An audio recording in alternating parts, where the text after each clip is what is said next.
you demonstrated the fact that we can create quite expressively in Dream. And what I wanted to build on and show this time round is different styles really that we can make in this tool. Usually 3D packages are not very styles oriented. They're more about it's very hard to look at a 3D model and say this is so and so style, but we wanted to have something else, tools that the inspiration is really, you know, when you use a pencil, it's the same pencil that Kareem and I will use, but you can tell that it's his drawing, or even just a paintbrush. It doesn't really matter. Definitely. And by the way, disregard a lot of the crazy UI stuff you see on the screen. A lot of it is placeholder, like all the letters and all that. Don't worry about it. But even just kind of what Kareem started, it's worth pointing out that one of the big important parts of putting across somebody's style is for them to actually be in a state of flow. Because if a tool is constantly asking you stuff from the menus or whatever, you can't really dial in your eye as much. You're always getting kicked out. So we focused a lot on making the tools feel painterly, and that means, you know, when Kareem changes shape size, we don't kind of go to a menu and do sliders of like how big is the X. So we put in a lot of gestures, for example, to change the, like, for example, you could see here he'll change the non-uniform scale of the object. So instead of, I guess it's kind of hard to see on a splatty shape, but anyway, it's fine. I can get another shape. Oh, yeah, maybe just do like a rock or something. Yeah, I think I want to do a rock now. Stop with the happy little rocks. Happy little rocks. Because it's a little bit easier. You know, the more splatty style is obviously our kind of crowning achievement, but you want a mixture of tight and loose.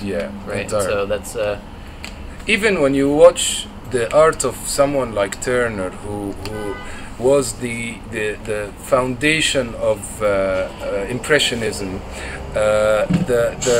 In his pictures you see the very tight chip, you know, and then you see the sea and the sky all expressive and emotional. But it's interesting because, so I was gonna make a point that actually, you said Turner, you told me once that he tied himself to like this ship mast. And like you can't do that and have a tool that asks you questions. No. Like it's got to be immediate. And so, you know, a lot of 3D tools have add and cut, and people have seen CSG, and then it's usually like in a menu somewhere, pull down, do you want to add, do you want to cut, which shape do you want?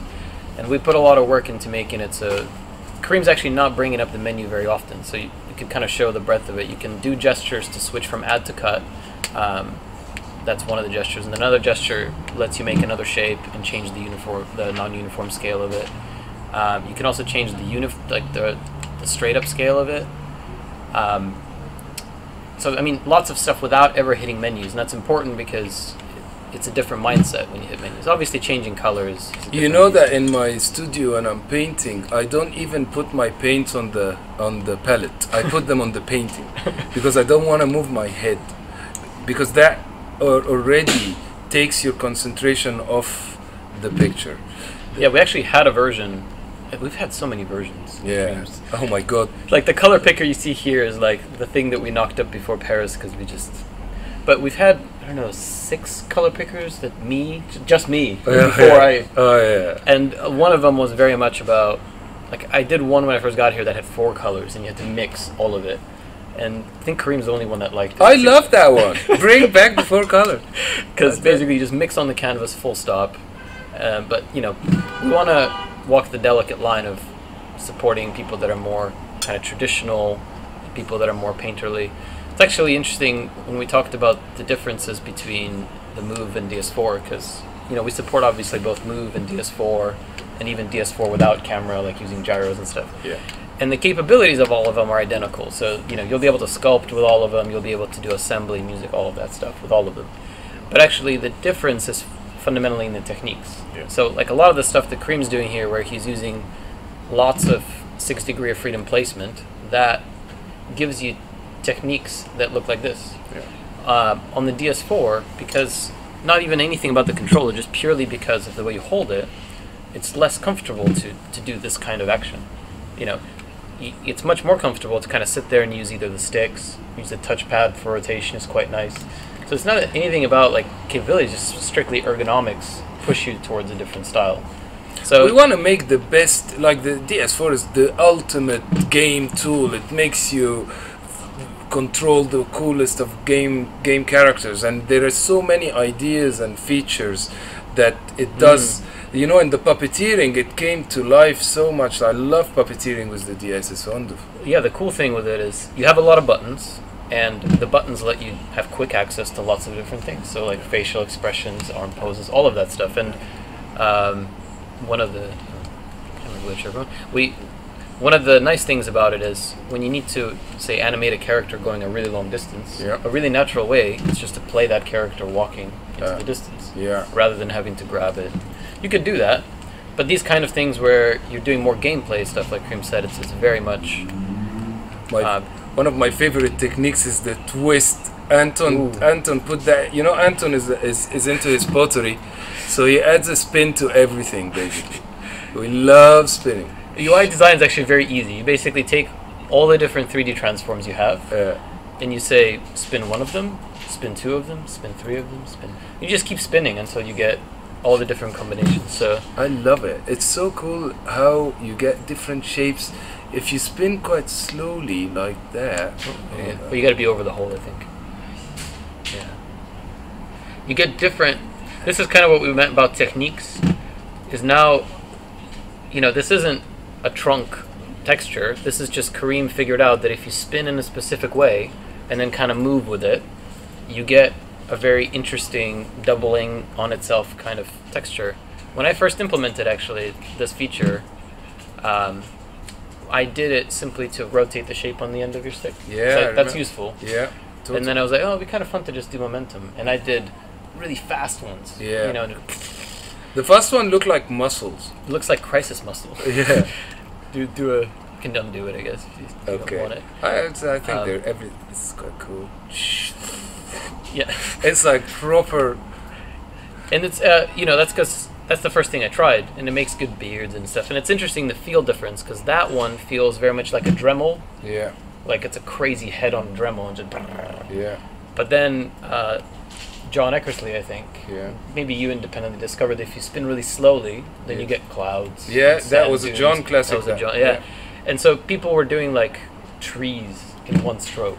Could you do a? Yeah. So Bob Ross has the fan brush technique. Okay. You know, he does the tree, the happy little tree. Can you do? Okay, let's do that. A spinning, one stroke spinning tree. Okay. You got a green. Okay.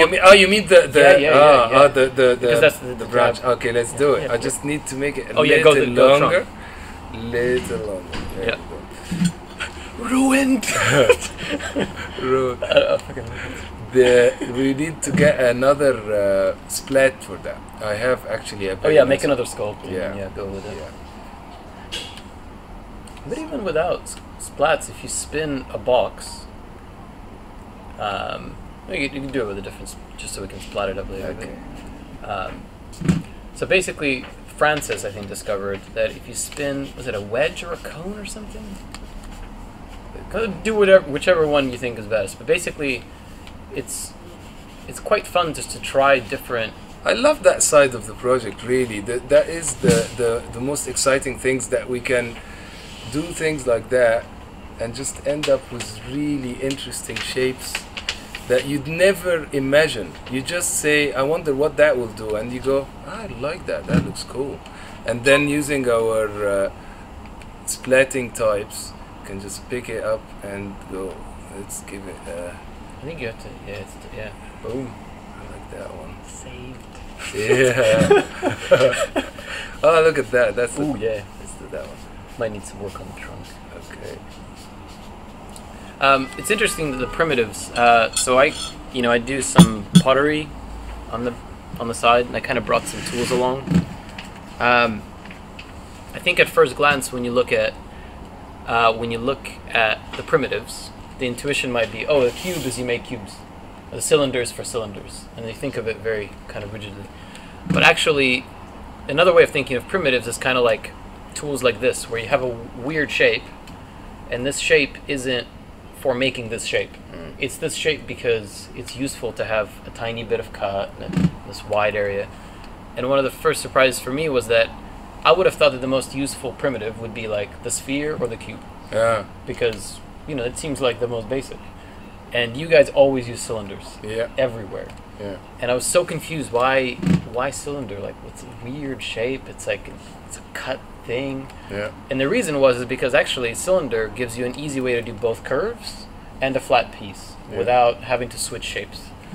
And it's so important for flow that you're not like, oh, I want to do a cut, so now I get the box. Now I want to do a curve, so now I get the... So the obvious thing to say is, oh, if you want curves, you get the curvy thing. You want cut.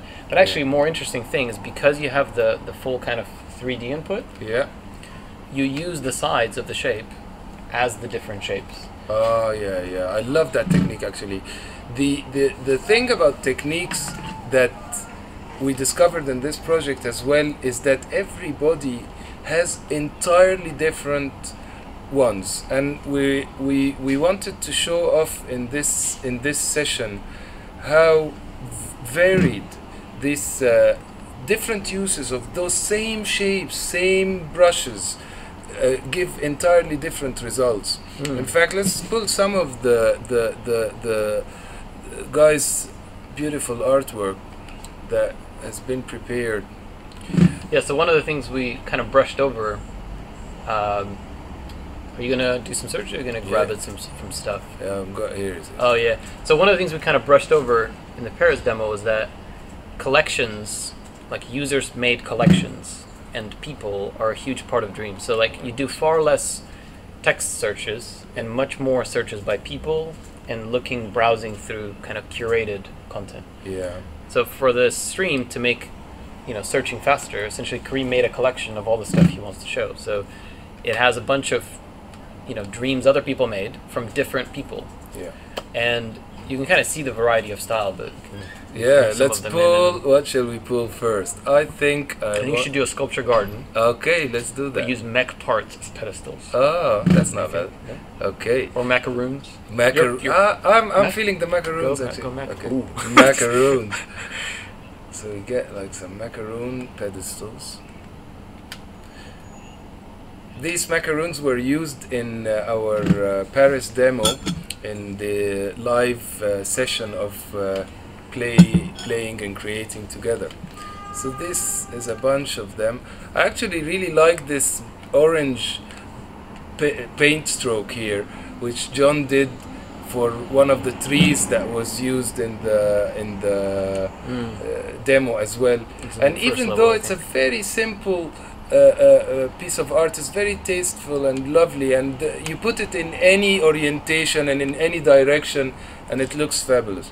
John has actually been discovering techniques recently that he's been making and using to make his portraits of Jimi Hendrix. Have you seen those? Yeah, they're really when you first sent them out, I was mind blown. And it's just because we added a few features. Okay, what will make it first? I want to show. Let's show Dan's.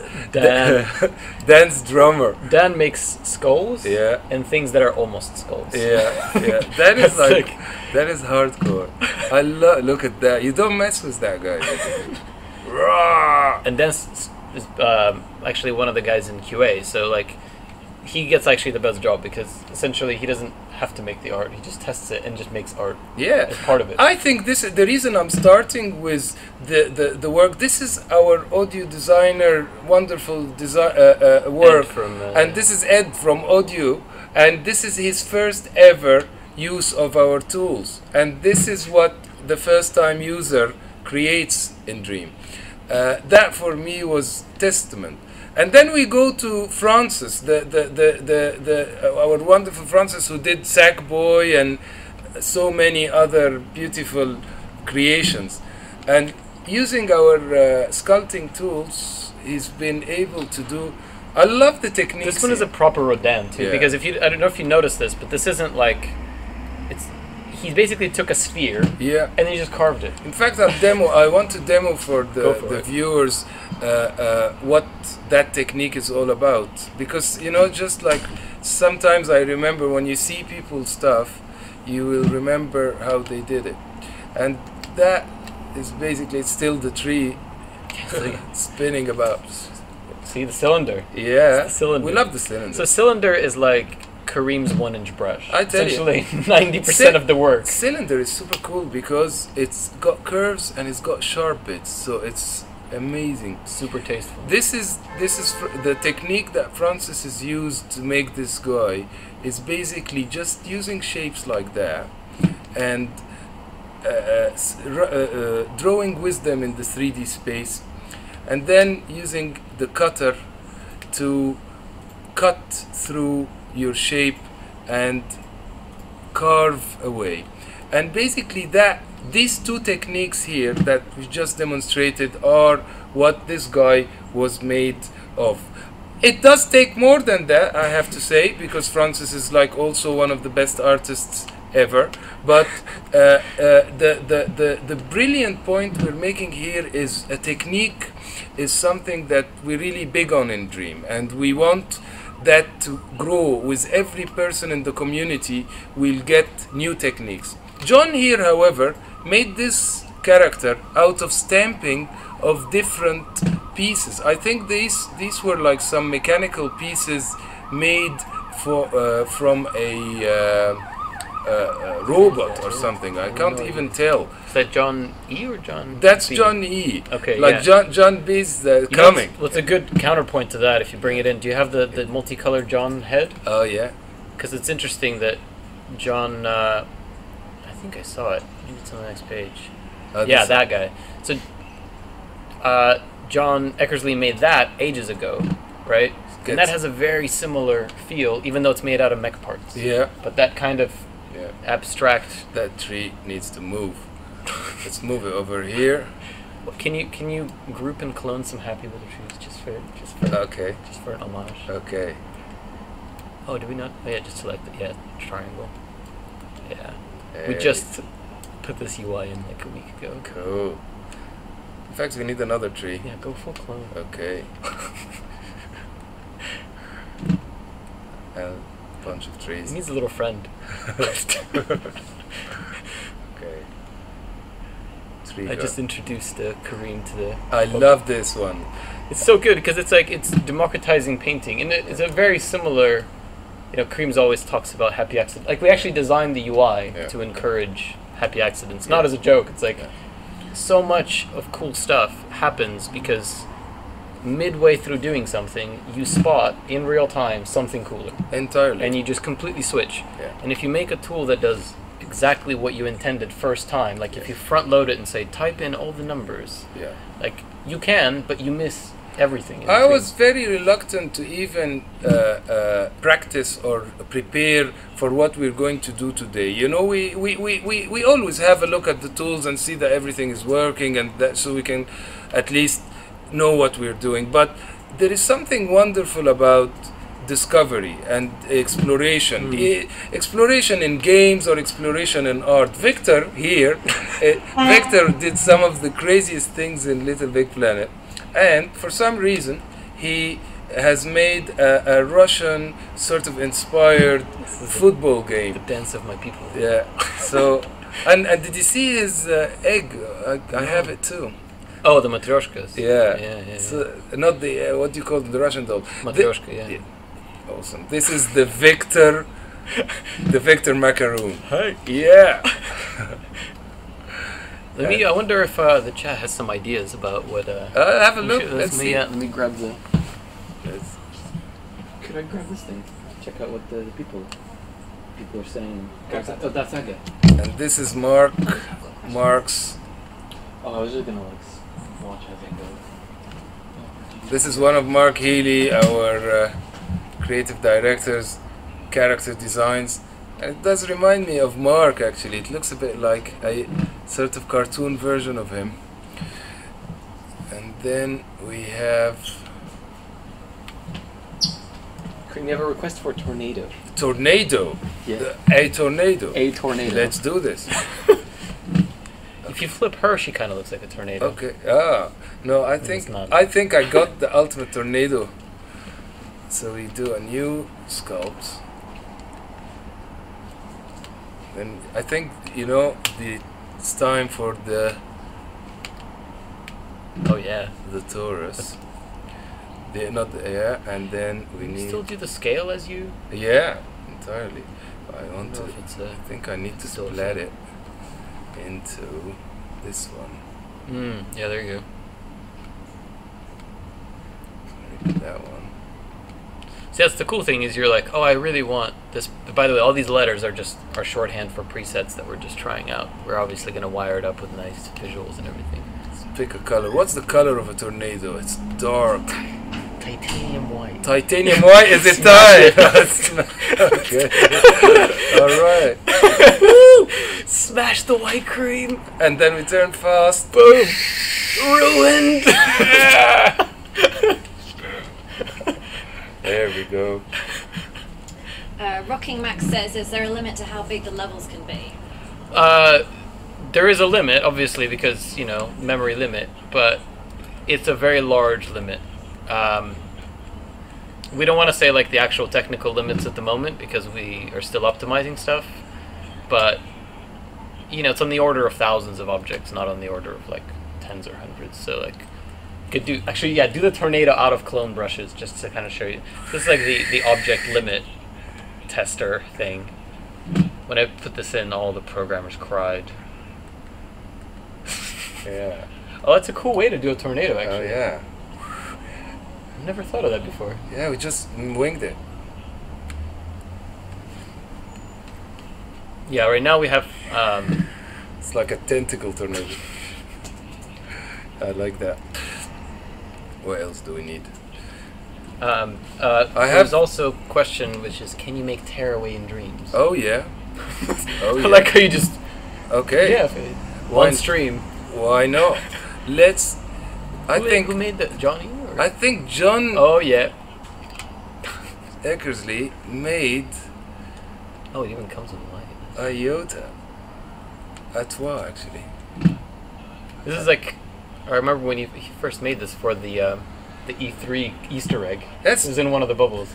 totally. And he did it in like an hour. Yeah. I think, and Yeah. with like mega precision. And Rex came over and okayed it and all of this. And Absolutely. it was a proper process. Absolutely. So yeah, just do that for hours, and then you get tearaway. Yeah. You know, a couple of hours. No. I think we need to Hundreds expand and our thousands. garden so we Yeah. can add Go. to add some bits. What else shall we? Actually, I want to drop in some more of the people things. Just make. Just trying to get chat going. It's, It's really enjoyable as well to just pluck and assemble spaces out of objects just by picking them, picking this bit, moving over there, picking that bit, moving over there. The immediacy where you design and think. I always thought that the worst thing that upset me in 3D packages was the fact that just to place an object over there is a big deal, you know, because what is there, like, you know, and then you Oh, start it's huge. talking about X, Y, Z position and rotate Yeah, yeah, around origin or it's huge. and these are like horrible feeling. The thing that's interesting is oftentimes programmers get into a mental block of, to us everything's atomic. So when you say place an object, to a program it's like position, rotation, you know, 4 numbers for rotation, 3 numbers for position, maybe 1 for scale. And it loses the difference between being able to specify that quickly and slowly. Because I used to make levels for Half-Life, and one of the really kind of hardcore nerdy things was to actually type in the level by hand. You can type it in with Notepad, like vertex by cool. vertex. That's And the cool. level letter just load it. And it's like, yeah, you can do that. That's the extreme. But are you going to get these kind of techniques where you spin a tornado? Or are you going to get a technique where you use a mountain for this and that?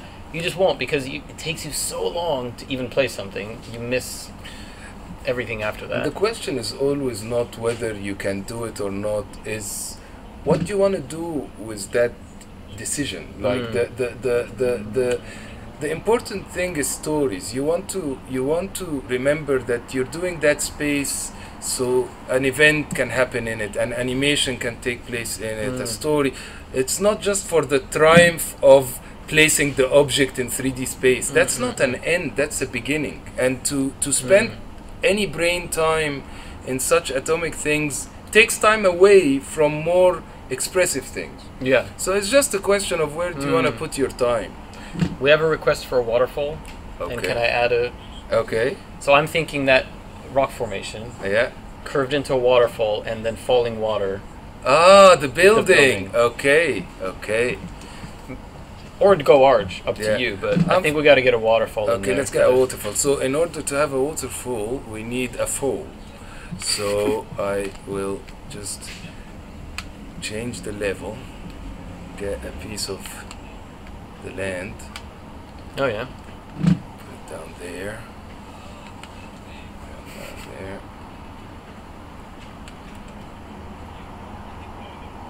and then It's cool that you can just kind of, you know, obviously when you're just doing this on your own, you just let your mind wander and you say, well, Yeah. it looks kind of like a nice place for a waterfall. yeah. That's a cool request. I think this place needed some water. So Kareem's also like famous for making scenes that are literally kilometers wide. yeah. Like when we first developed I the don't tools- think programmers like me. No, it's not a. I remember I was talking. I don't remember who it was, and I was like, I need to make the zoom work We make things crash. by 3 orders of magnitude, which is basically it needs to zoom from the roughly centimeter scale to 10 kilometers. Yeah. And everyone's like, what the hell, does the physics even work? I'm like, yeah, it actually does. And like Chris panicked. Ah. The But thing then- is, like, yeah, who does it? Chris? when Michelangelo did like the Sistine Chapel, it took like 4 years and lots of paint. And one of the things that you know, when they first did the first take of it, you know, he had lots of assistants helping, and he was not happy with it, so they had to repaint it all again, and The whole thing? yeah, to scrap it, and build a new system, a new mechanism for the scaffolding. It was actually an ingenuity of scaffolding to be able to do something that curved. The moral of the story and the relation to what we're talking about is that it's Oh, I think got it's- to be. It's local size. You gotta like make it small and then. I see. Yeah, we're still tuning some of this stuff, but I want to get the jittery one. can I try it? Can I Yeah. do water? Okay. You have a vision for I have a both. vision for the Okay, do this. Swap edge. You could advise or just I don't get know. your chat on. Yeah. I've got a question from Lord Teamaker saying, can you group dreams together to make a game within a game? Yes. Yeah. Is the short answer. In fact, yeah. Well, Kareem The can games, speak to the that. game, the Dreams has got a lot of game making tools and amazing features that we will demo in many of the other streams yet to come. The whoever knows of the LBP tools and gadgets and things that were allowing you to add movements and intelligence and danger and all sorts of things to your spaces. Today we're focusing mainly on the 3D modeling and the scene creation sides that expand on what Anton showed last Twitch, but we just wanted to open up more and show more the style side. But definitely there'll be time, the next times and beyond, where we show off more how to make our games. You won't only be able to make games, but you'll be able to link them up together to make huge, expensive stories that don't end till you decide. So yeah, definitely the game making side and the characters and within those games is going to be yet another very exciting thing. Like we showed in the Paris demos. I like it. Like it? Yeah, yeah. I was trying to get a little bit of that titanium white for the highlights. Okay. I like that. I like the first one. The last. They're all cool. Every time I see one, I'm like, yeah. I think it was B. It might have been B. The one that, that's cool. Yeah. The white is no good. Yeah. Oh, interesting. It saved all the different. You want to drop a few more of the sculpture styles as well, so we can show people.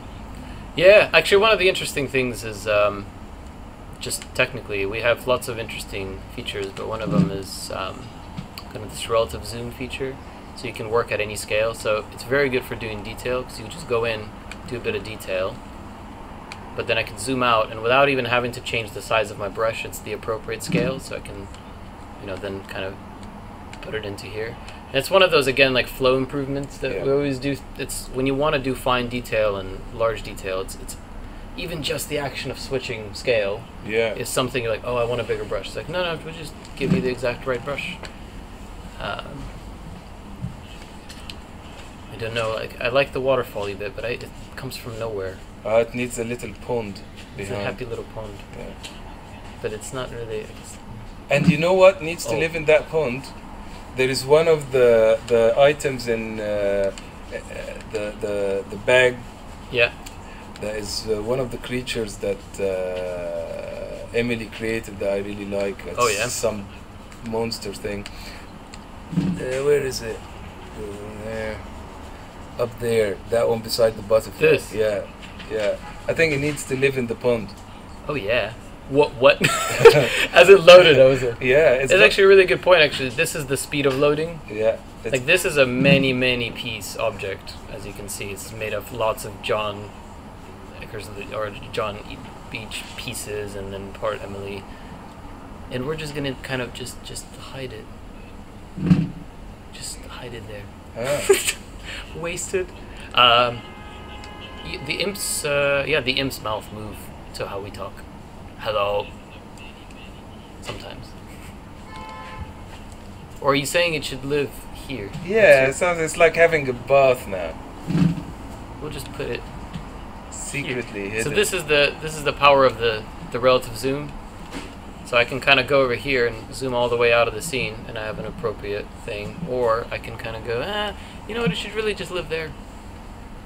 And without any kind of scaling or anything, just hide it in there. You know, if I don't want to change my zoom, I can still, you know, obviously scale it, but it's just a matter of doing what it is you care about. And so now we've got a scene that is literally spanning, you know, from this scale all the way up to tornado-sized. Yeah, we need to build some architectural things. Go, fill me water. Or, you know, your own artistic vision. No, it's you have the arches and stuff. Oh yeah, and it's nice to. One of the things that is I want to show more as well of the guys. The guys. It's always show the art. Yeah. Show the we art. Gotta big up the people's different styles. What other style do we have? We need to show one of John Beach's. This is one of John's latest amazing mechs. People are asking for a Q&A. It's quite hard for us to keep up with all the questions, so maybe in about 5 minutes or something, we'll just switch to Q&A and then... keep chucking them. Or keep chucking them. Yeah, just go. And, Alex is aggregating. There's lots of questions just about features that are outside of the creator. I think today we're just going to focus on the creative parts of it, as in, not the creative parts, but like the sculpting and assembly and all of that. Yeah. But obviously later on we'll show off logic. And that's what Karim was saying. I've got a question about how does the grid work? Oh, let's show the grid. Grid. Yeah. Okay. Let's do some grid. So the grid is one of those features that is just, for whatever reason, I still don't quite understand why, and I wrote it, but it's hard. It's hard to do right. I think we actually sculpted the whole thing tilted, so... let's do a new one then. Yeah, we'll just do a... Yeah.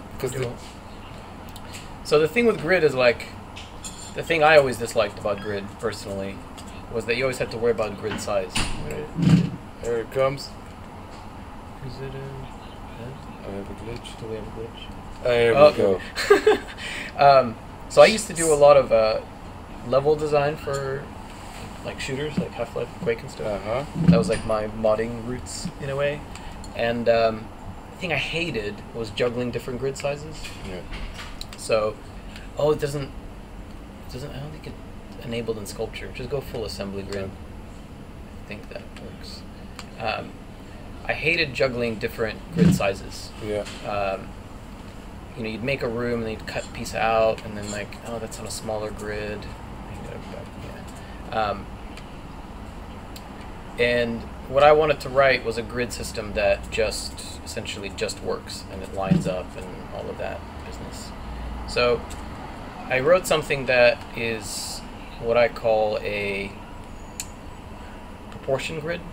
And essentially what it does is it respects proportions and automatically lines things up to each other, proportion style. And you could do things like this, like easy stairs and all of this, or pyramid, I guess in this case.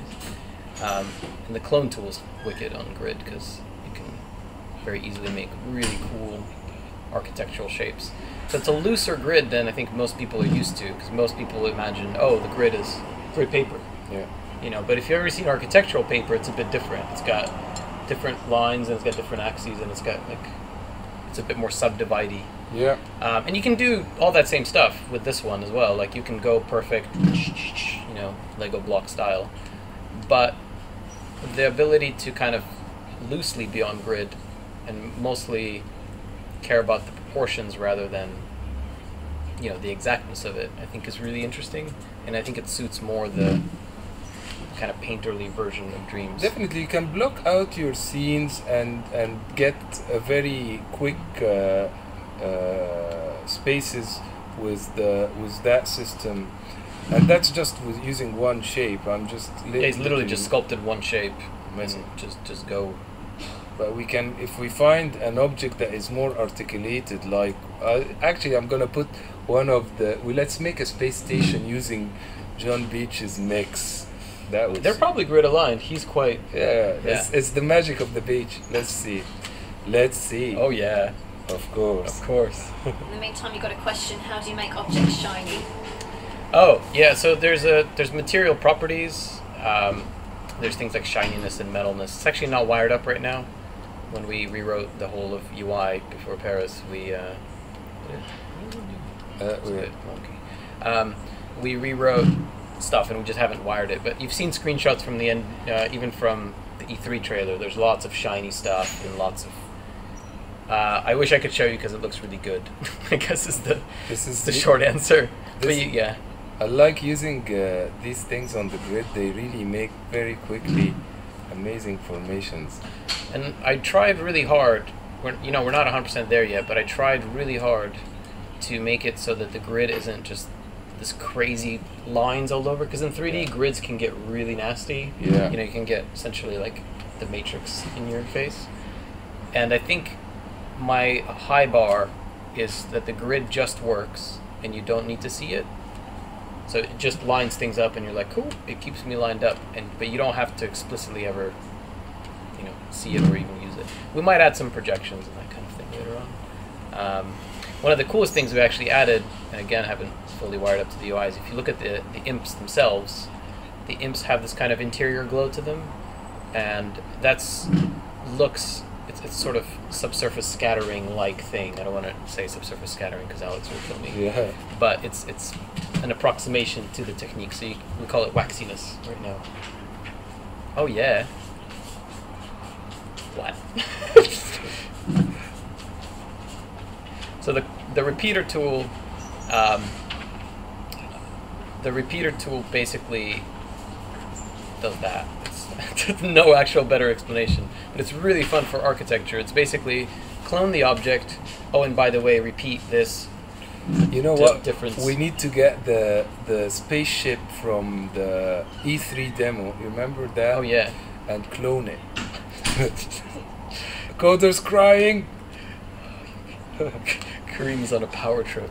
Let's do it. Someone's being weird on you. Yeah.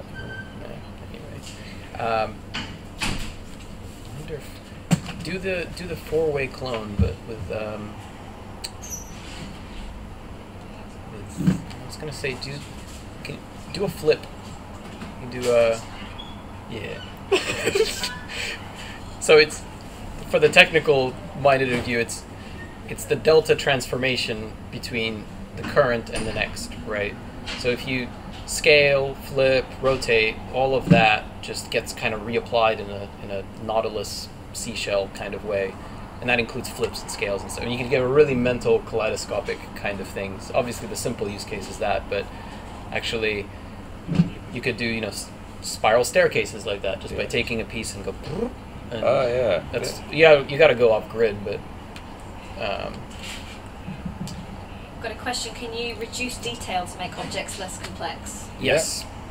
Loose. So we call that looseness, and it's essentially what you see when it turns painterly. When an object turns painterly, it basically. Kareem will demo. Let's see. Maybe that. Oh, because he just did it to all of them. Oh, that's cool. You're moving all of them around because you're now inside that thing. Okay, let's do it on a new one. Yeah. That is like pushing the matrix.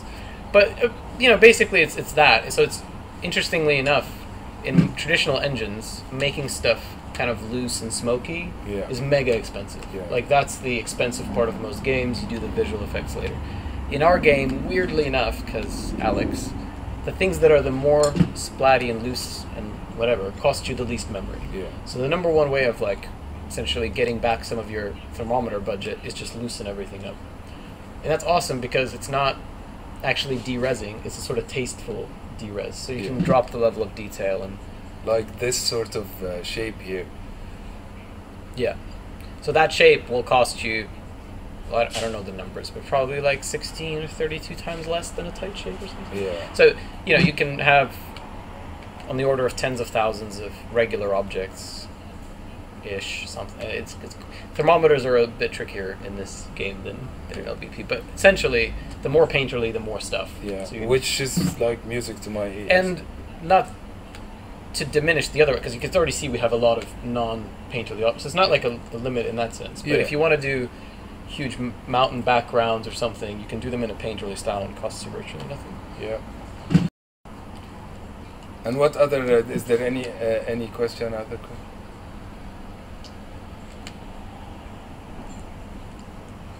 So how can you use different material properties like bounciness? Oh yeah, so yeah, we have a whole set of tweaks and behavioral controls that allow you to change the physical properties and of the objects. And our designers are and programmers are working on creating the library of controls that allow you to set up all that. It's very much an evolution of the Little Big Planet thinking on that stuff. One of the interesting UI features we added that really helps people is sometimes when you're doing these crazy shapes that are repeated very often, or just in general, some people don't have, you know, as steady hands as others. We added a feature called the stabilizer. This is just UI geeking out in this. When you grab an object, obviously you move the object, but because we have trigger pressure sensitivity, as you let go, it actually moves a lot slower. And this is really nice for actually being able to align things really precisely without having to get to grid. Because traditionally, if you want really good alignment, you got to go on grid. But actually here we can kind of get it roughly positioned, release the trigger halfway, and really dial it in. And that matters a lot. When that's a very popular one. The artists it's huge, really love it. And it really helps when you're doing these kind of repeater things. Like if you want to go Inception, you can see that small changes when you're repeating it, 60 times or whatever, and making these, they can get kind of out of control. But if you go stabilizer, you now have really fine-tuned control. You can do not just spiral stairs, you can do basically any kind of madness. How easy is it to dismantle a complete object? For example, could you take away just the hand from the Batman? Yeah. These are the parts. These are the parts. Yeah. Put the mech of John Beach and then the parts of it. Do we have the mech? There's the guy. So this, so this is John Beach's wonderful. Give it a little bit of a platform. So there's the actual mech, and then right here we've got its parts. And then you can reassemble it into a custom mech. And we kind of pre-selected these for the stream, but I think it needs like a cute head just to. Oh yeah. Mech Panda. Mech Panda. This one. Oh yeah. Oh yeah. Afro now. Oh yeah. I think. Custom afro. Custom afro. Or do you have an afro? No, I'm not sure. Let's see. Jimi Hendrix. Jimi Hendrix, yeah. But just the afro. Just please. the afro. The kind of the opulence waist in Dreams is just like Kareem's favorite thing, because the graphics people are like, we got it to do 10,000 edits on one. He's like, cool, I'm gonna use Hendrix. We modeled Jimi Hendrix just to use it. His wonderful afro. It was a good afro though. And inside is like masterpiece. Was Jimmy? Yeah, just the afro. Just the afro. Yeah. So we should probably wrap up for Q&A. Okay. Or like, clear out the last of the. Yeah, I've got a question. Can you make objects that can bend? Bendy objects, interesting. So we have some tech in there, but it's not like fully pipelined at the moment. It's something that's still in the works. But yeah, it's obviously very useful. Is there a thermometer? There is a thermometer, you just can't see it at the moment. But basically, there has to be, right? Because memory budgets on anything. I wish there was a world without thermometers. But just so we can kind of end on a more positive note, the thermometers. Somebody asked about bringing levels in, so let's see. That breaks that one. No, not this one. Actually, yeah, there's a mental thing we used to be able to do, which is put the level inside itself. And that's a bit. But we'll get like so. Here's John Exley's stuff, and he did a lot of work on. Where's the Paris library? Do we have? Is that him or is that? Oh yeah, yeah. But that's a. Is that a monster? That's a monster. Oh no, it's in. But in that collection there is. Oh, you've got stuff in there, do you? Yeah. I was just gonna show that you can put a whole scene. Yeah, it's like we keep saying. Yeah, there's these formations with the library props. I just want to really like. You want to go heavy. I want to really. Oh, is that a painting? That's a painting using the painting tools. Then actually. Yeah, just as an FYI, you can also paint. Anyway, you could also paint a perfect image, but. I just wanted to kind of give people some reassurance about the thermometer, that it's a real thing, but it's a sort of, for practical purposes, it's quite hypothetical. Like it's we'll definitely have ways of controlling the scenes and just grab library. Was it? I'd have to go maybe check out Peter. We can just continue doing questions and all. Oh, there it is. We'll just wait for that to load. That's the speed of loading. Yeah. That is Peter Field's library test. Probably one of the test levels for. You can see I had like another one that I can do. So here's a level inside a level. Like this was the other question, and we take this thing and just exercise extreme pain. Did I grab something weird? Probably grabbed something.